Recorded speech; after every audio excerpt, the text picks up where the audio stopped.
What is going on, guys? Welcome back. In this video today I'm going to show you the easiest way to get Stable Diffusion running on your system so that you can use the AI to generate and transform images. So let us get right into it.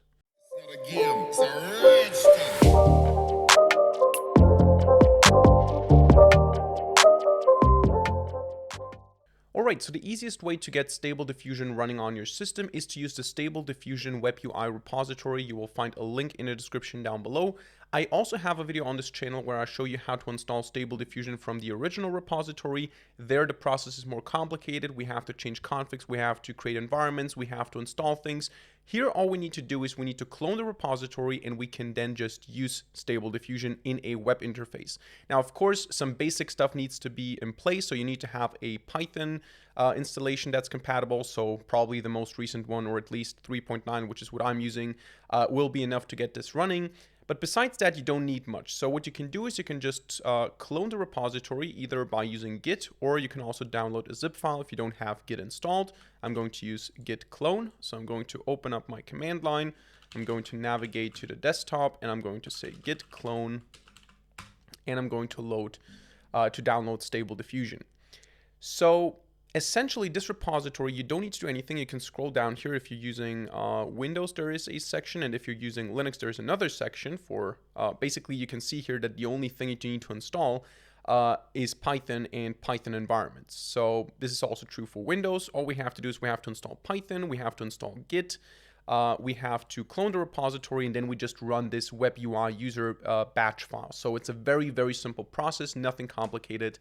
And now we're going to skip to the part where I already downloaded it onto my system. Alright, so once the download is finished, we can go into this Stable Diffusion WebUI master directory, and the only file that we care about for now is this WebUI-user file, either the batch file on Windows or the shell script on Linux. You can either open this from the command line, or you can just double click it, because then it's going to just run it immediately. And the first time that you execute this, or the first time that you open this, it will create a new environment. So it will, I think in my case here, oh no, it just tells me that I have 3.9. Okay, it's fine.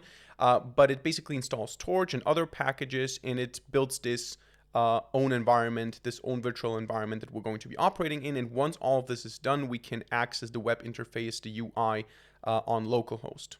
Alright, so now it's done with everything, and we're going to copy this URL here. It's basically just localhost on port 7860. I'm going to copy it. I'm going to go into the browser, and I'm going to open it up in a new tab. And this is basically the web UI. This is basically the Stable Diffusion web UI, and you can see you have two main tabs here, text to image and image to image.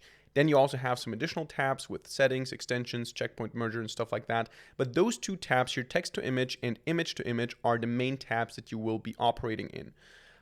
Text to image, I think it's self-explanatory. You provide a prompt, you provide some negative prompt optionally, you set some parameters, and then you get an image based on the textual prompt or input.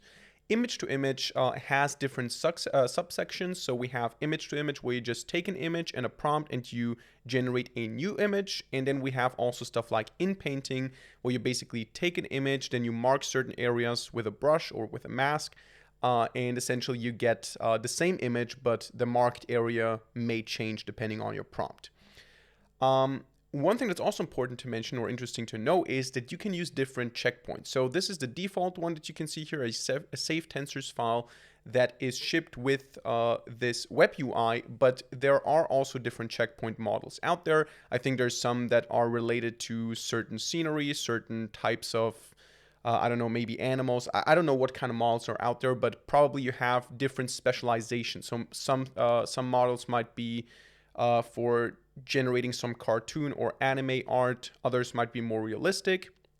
But the checkpoint is essentially, you could say, the model that does all this text to image and image to image AI stuff for you. So depending on the checkpoint, you will get better results for certain niches depending on what you're trying to do. So text to image, let's start with something quite simple. We're going to just say a dog at the beach, which is always my classic example. We could also provide some negative prompts, but let's try to just not do it for now. We can provide a sampling method. I don't want to go through all of those. I also don't know what the differences are. The only thing I know is from different screenshots I saw is that Euler A and Euler are basically the main ones, and Euler 8 is actually the one that's kind of different from all the others, and all the others basically produce roughly the same images. So we're going to go with Euler for now. We're going to go for maybe, I don't know, 80 sampling steps. We will go for 512 times 512 pixels. This CFG scale, I forgot what it's about. I think it's, oh, actually, it says here, classifier free guidance scale, basically telling you how much will the model pay attention to our prompt. So if you have a very detailed prompt and you see the result is not exactly what you want, you can increase that CFG scale here. I'm going to leave it at 7 here. And then we can just press generate, and it will generate. I hope this will not crash the recording, but it will generate now using this model, using the AI, a dock at the beach. And you can see actually this looks pretty good, and it looks way better than what we saw in the Dolly video if you watched that. And it's free, and it's on your system. Of course, you will need a GPU, but you can see, okay, it's not perfect, but probably this is kind of fine. And again, I think there are models out there that will do it way better. Probably you have to find some specialized model that focuses on nature or animals or photorealistic stuff. But we can, of course, also add some more keywords. For example, photorealistic details.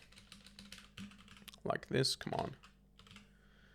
Photorealistic, probably with a hyphen. And then maybe we'll get some better quality. But what's also important to understand is that you have seeds. So every time you run this, if the seed is set to -1, you're going to get different images. So even if you don't change the prompt, even if you don't change the parameters, you're going to get different images. This one is very good, I think. This is an actual dog. It looks like a real dog, not like an AI generated, I don't know, accident. This actually looks like a real photo, or it could be a real photo. So if I want to reuse, for example, the same seed, what I can do is I can just click on this button and it will generate basically the same image if I run this again. But then, of course, I can also try to change the prompt. So, for example, I could say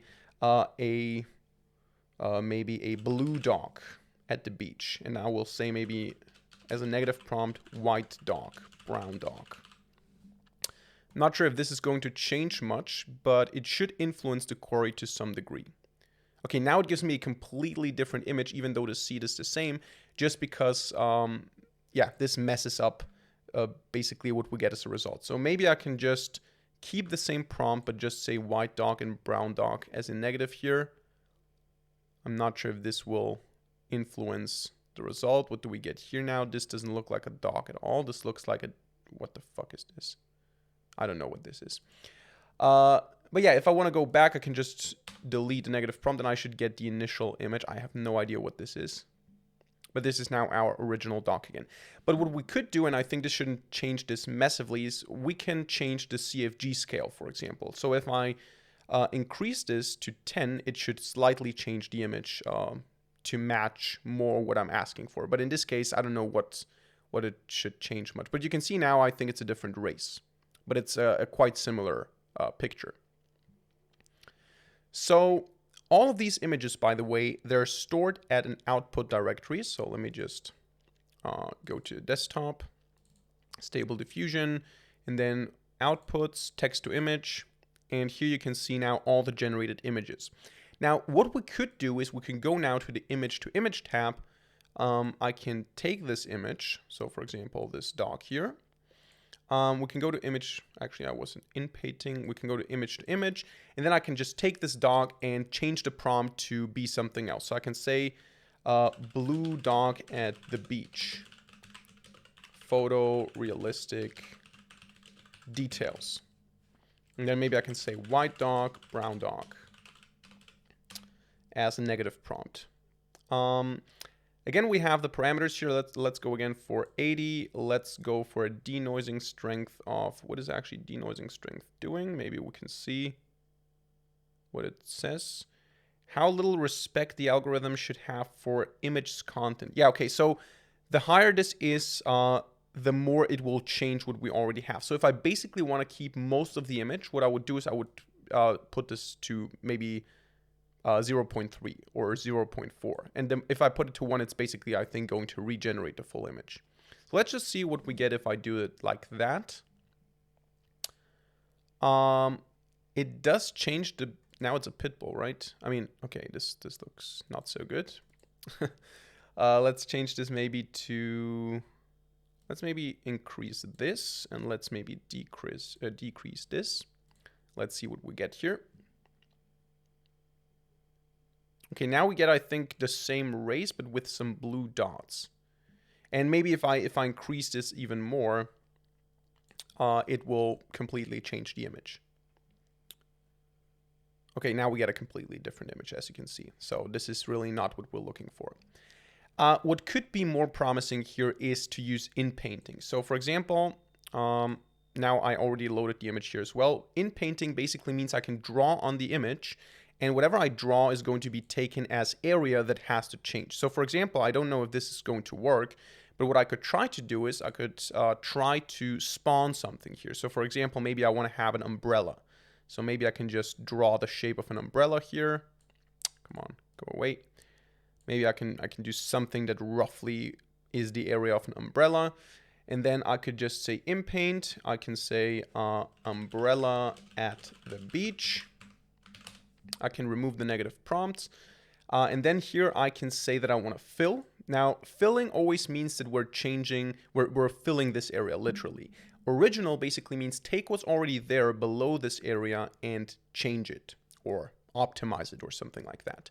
So if I go for fill, if I go for Euler, and if I go for, let's go maybe for 80, it's fine. Let's go for 0.74 maybe. Let's go for maybe 9 here. And let's see what we get. Maybe it will spawn an umbrella. Now, the good thing about Inpainting is that it will not change the area that we don't mark. So whatever I do, no matter how high I put this value here, it's always going to keep the dock here and the beach. So you can see now this is the result. This doesn't look too good, but maybe we just have to rerun this a couple of times to get a better result. Yeah, I mean, doesn't work too well. So you can see it actually tries to change the full image, but because of the Inpainting mode, it cannot do that. Now, this doesn't look too good. So maybe let's go ahead and try to go for Euler A, and maybe let's try to go with 80, and maybe let's go with 11 here. I'm not even sure if this makes sense what I'm tweaking here, but the idea of Inpainting is that you pick an area and you don't just change the full image, because image to image takes the full image and changes it based on the prompt, whereas Inpainting specifies the area of change.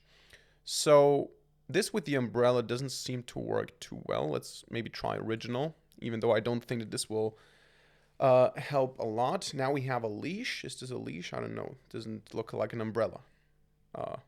Yeah, I mean, let's maybe increase that again. Let's maybe increase this again. Go for fill.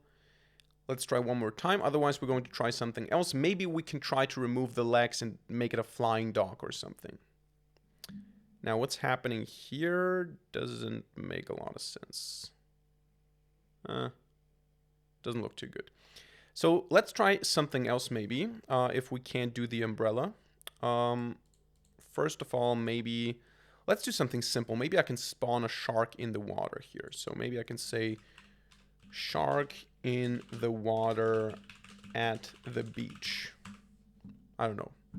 Maybe this will help. Otherwise, we're just going to try to change something about the dock. Maybe we can remove the leash, or not the leash. What is this called in English?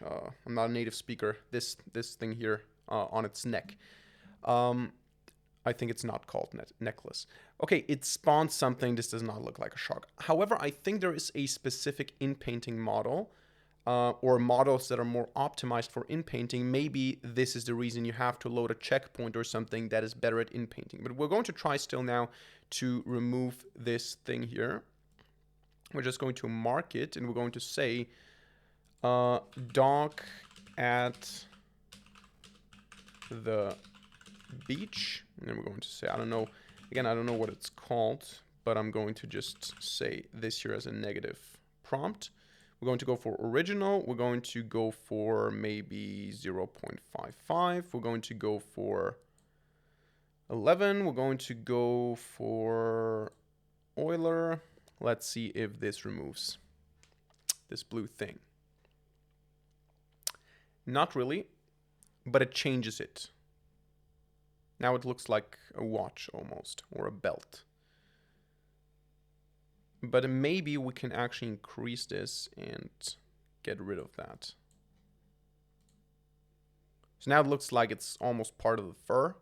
Oh, now it looks like it's gone. There you go. We managed to remove this. Kind of, I guess. Yeah, there you go. This is what you use Impainting for. So I don't want to make a full crash course here on Stable Diffusion, what checkpoints you have to use how, and what parameters you have to tweak to get the optimal results or whatever. What is this? But this is how you get it running easily on your system. You only have to clone the repository. Of course, I think you're going to need a GPU, an NVIDIA GPU. Maybe it also works with AMD, but you will need to have some resources that are enough to run this thing. So you will need to have a quite strong GPU, but you don't have to go through a tedious installation process. So that's it for today's video. I hope you enjoyed it and hope you learned something. If so, let me know by hitting a like button and leaving a comment in the comment section down below. And of course, don't forget to subscribe to this channel and hit the notification bell to not miss a single future video for free. Other than that, thank you much for watching. See you in the next video and